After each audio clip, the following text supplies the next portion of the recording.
کچھ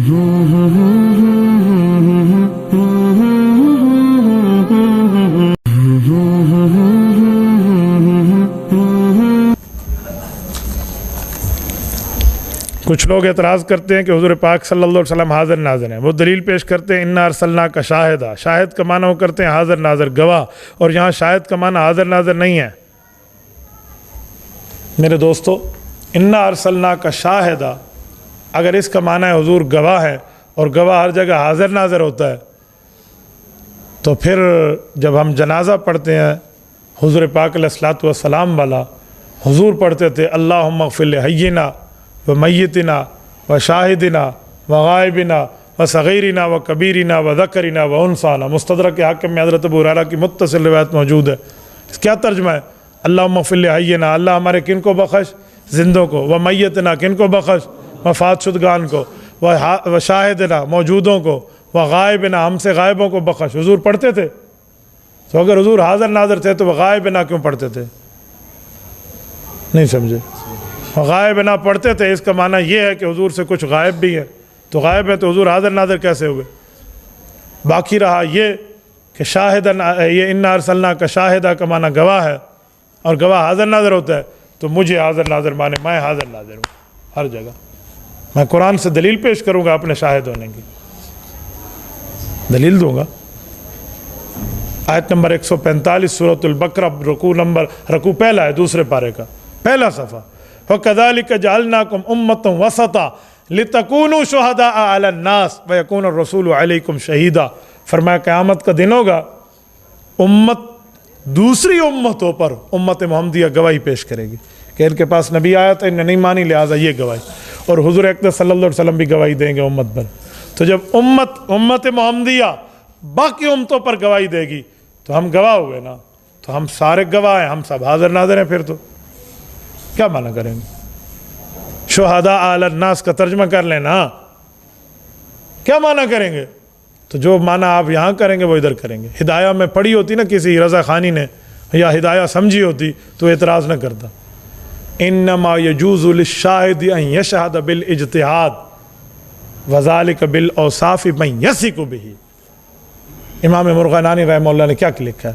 کہتے گواہ کی ایک قسم یہ بھی ہے کہ آپ سچی گواہی کی بنیاد پر آگے گواہی دے دیں. شہاد جسے کہتے ہیں, سچی گواہی آپ کے پاس آئی, اس پر آپ گواہی دے دیں. تو رسالت مآب علیہ السلام جو قیامت میں گواہی دیں گے, وہ فرشتے حضور پر اعمال پیش کرتے ہیں, سچی گواہی ہے. 28ویں پارے کے آخری صفحے پہ لکھا ہے لا یعصون اللہ ما امرہم ویفعلون ما یؤمرون. فرشتہ گناہ نہیں کرتا, تو ٹھیک گواہی دیتے ہیں. تو اس بنیاد پر حضور گواہی دیں گے, اور ہم بھی حضور پاک کی گواہی پر آگے گواہی دیں گے. تو گواہ کے لیے حاضر ناظر ہونا کہاں سے آ گیا؟ این پھد لایا ہو یا پوری قوم نو, دلائل ان کے پاس. اچھا اگر حاضر ناظر ہیں حضور پاک, مجھے بتائیں غزوہ کس جہاد کو کہتے ہیں جس میں حضور جائیں؟ سریہ, جس میں حضور صحابہ کو بھیجیں. 27 غزوے ہیں, 400 سریات ہیں. میں کہتا ہوں 427 ہی غزوے ہیں, پھر تو کوئی سریہ نہیں ہے. حضور تو حاضر ناظر ہیں, سریے میں بھی ہیں اور گھر میں بھی ہیں. غزوہ بنتا کیوں ہے؟ حضور نے حج فرمایا ہے, بتائیں حج کیا ہے؟ 7 ذو الحجہ کو منا جاؤ, 8 کو مزدلفہ جاؤ, 9 کو عرفہ جاؤ, یہ ہے آپ کا حج.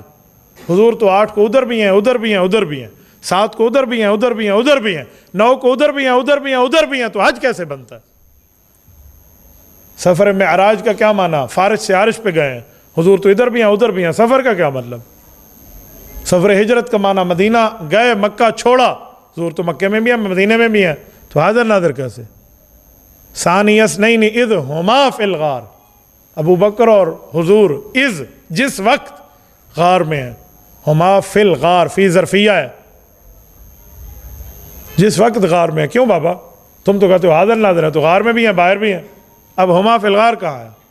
وَإِذْ غَدَوْتَ مِنْ أَهْلِكَ تُبَوِّئُ الْمُؤْمِنِينَ مَقَاعِدَ لِلْقِتَالِ. پیغمبر مصطفیٰ جب آپ گھر سے نکلے اور احد کے لیے صفیں بنا رہے تھے, قرآن کہتا ہے نا, گھر سے نکلے اور احد کے لیے صفیں بنا رہے ہیں, جنگ احد پہ جانے کے لیے گھر سے نکلے اور صفیں بنا رہے ہیں. کیوں؟ جو حاضر ناظر ہوتے ہیں وہ نکلتا ہے اور آتا ہے, وہ تو گھر میں بھی ہے, باہر بھی ہے. وَمِنْ حَيْثُ خَرَجْتَ فَوَلِّ وَجْهَكَ شَطْرَ الْمَسْجِدِ الْحَرَامِ، یہ خرجتا جب آپ اپنے مدینہ شہر سے باہر نکلیں تب بھی قبلہ رخ ہو کر آپ کو نماز پڑھنی ہوگی. یہ صرف مدینہ کا حکم نہیں ہے، پوری دنیا کا حکم ہے.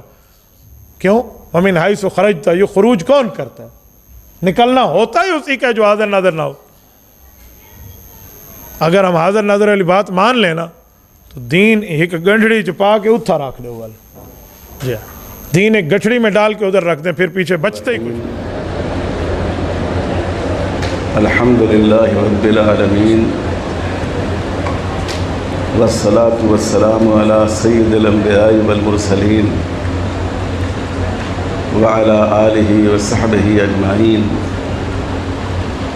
ومن تبعہم بإحسان الی یوم الدین. بہت ہی لائق احترام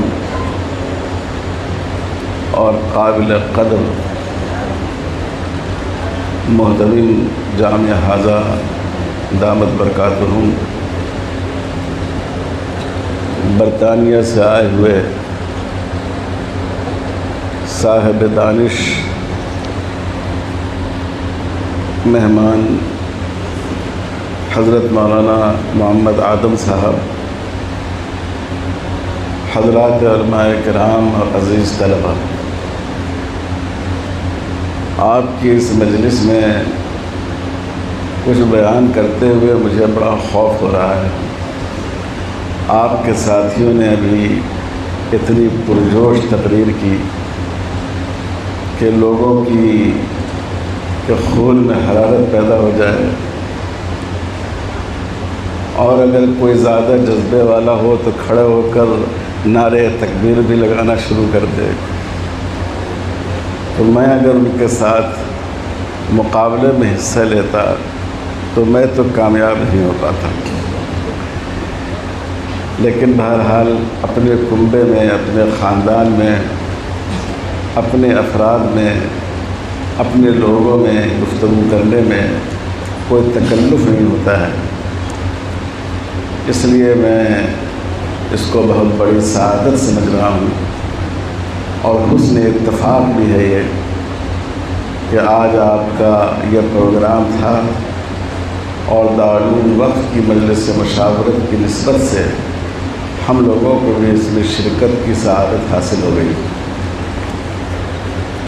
اور پھر یہ مزید کرم بالائے کرم یہ ہے کہ آپ حضرات نے اس حقیر اور کوتاہ علم اور کوتاہ عمل بھائی کے لیے سپاسنامے کی شکل میں کلمہ محبت بھی پیش فرمایا. یہ تو اسی ادارے کی جاگیر ہے. All India Muslim Personal Law Board کی بنیاد کس نے رکھی؟ حکیم الاسلام حضرت مولانا قاری محمد طیب صاحب نور اللہ تعالی مرقدہ نے.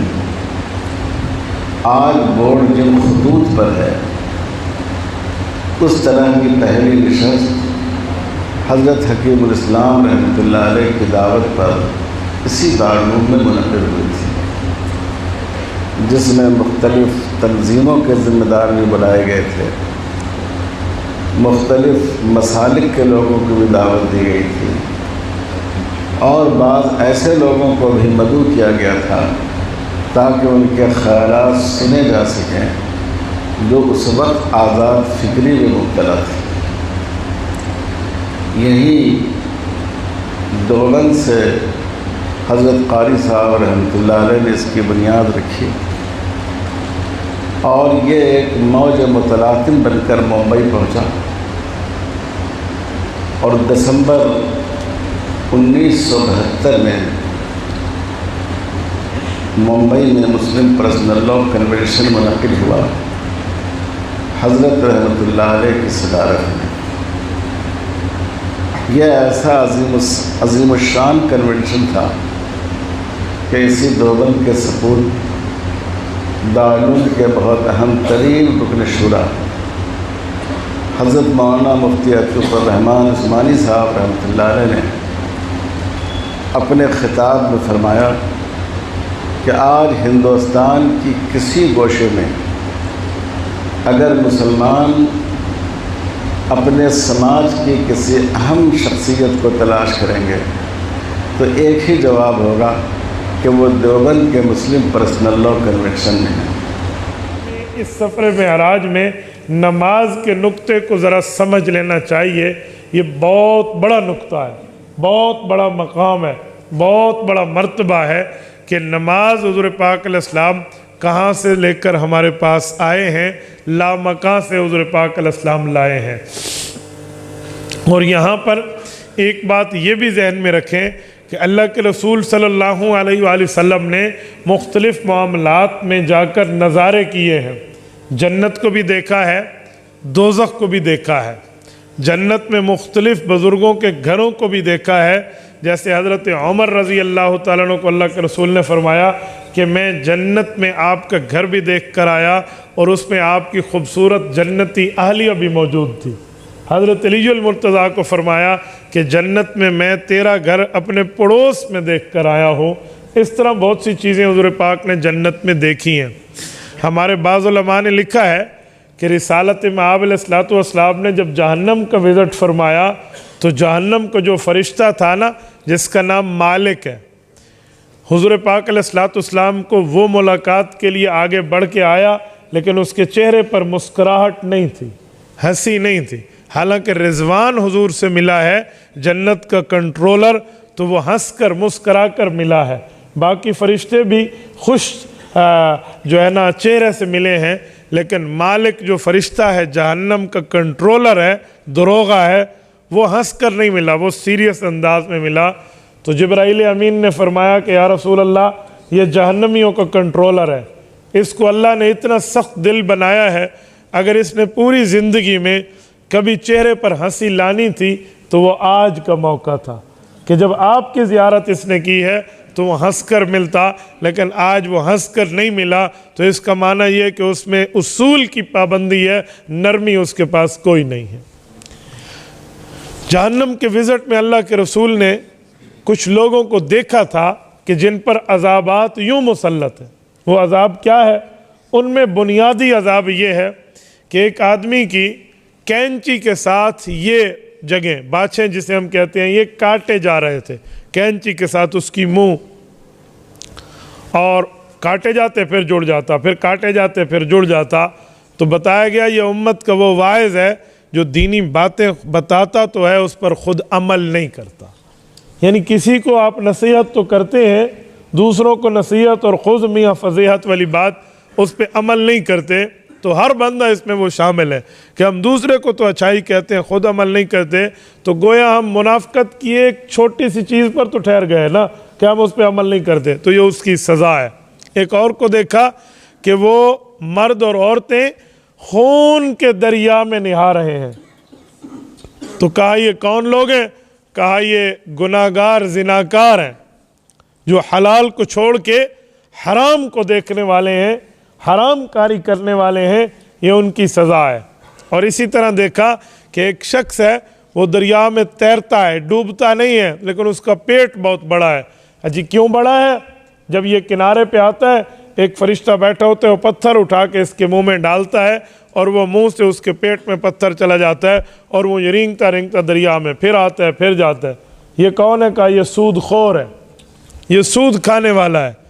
اسی طرح دیکھا کہ ایک شخص ہے، وہ خود کو قتل کرتا ہے، پھر مر جاتا ہے، پھر دوبارہ زندگی ملتی ہے، پھر خود کو مارتا ہے، پھر مر جاتا ہے، پھر زندگی ملتی ہے، پھر یوں کنٹینیوسلی چل رہا ہے، مسلسل مار رہا ہے، زندہ ہو رہا ہے، مار رہا ہے، زندہ ہو رہا ہے۔ یہ کہا یہ خودکشی کرنے والا ہے۔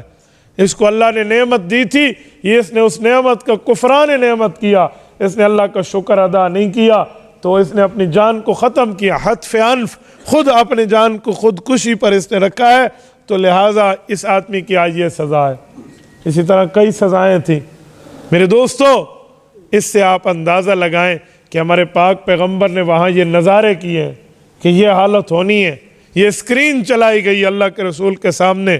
تو آج ہمیں چاہیے، ہم معراج کے ذکر میں حضور کی تعریف تو بہت زیادہ کرتے ہیں، بھائی ہم کریں بھی تعریف تب بھی حضور تعریف والے ہیں، اگر ہم خدا نخواستہ نبی کریں تو پھر بھی ہمارے نبی تعریف والے ہیں۔ اس میں ہمارے تعریف سے ہمارے پاک پیغمبر کو کوئی ضرورت نہیں ہے، لیکن جہاں تعریف کی بات ہے وہاں ہم عملی پہلو کو اجاگر کریں کہ اس معراج کے سفر میں ہمارے لیے عملی پہلو کیا ہے۔ ابو عبیدہ بن الجراح کو حضور صلی اللہ علیہ وسلم نے ایک سریے کا امیر بنا کے بھیجا، تو صحابہ کہتے ہیں کہ حضرت ابو عبیدہ روزانہ فی آدمی ایک کھجور کا دانہ دیتے تھے اور کچھ تھا نہیں۔ صحابہ نے پوچھا کہ بھی ایک کھجور کے دانے سے کیسے گزارا ہوتا تھا؟ انہوں نے کہا اس کا پتہ بھی اس وقت چلتا تھا جب وہ ایک دانہ بھی بند ہو گیا اور آدھی کھجور ملنی شروع ہوئی، اور اس کے بعد پھر وہ آدھی کھجور بھی ختم ہو گئی تو وہ اس کی گٹھلی دیتے تھے، وہ ہم چوس لیتے تھے۔ تو ہمارا حال یہ ہو گیا تھا کہ ہمارے پاخانے میں ایسے ہوتا تھا جیسے بکریوں کی بینگنیاں ہوں، اور پانی پیتے تھے، اسی پہ گزارا کر رہے تھے۔ پھر اللہ نے ہمارے اوپر کرم کیا کہ آگے ایک دریا تھا، تو اس میں ہمیں ایک بڑی مچھلی اللہ نے دے دی، اس مچھلی کا نام امبر ہے۔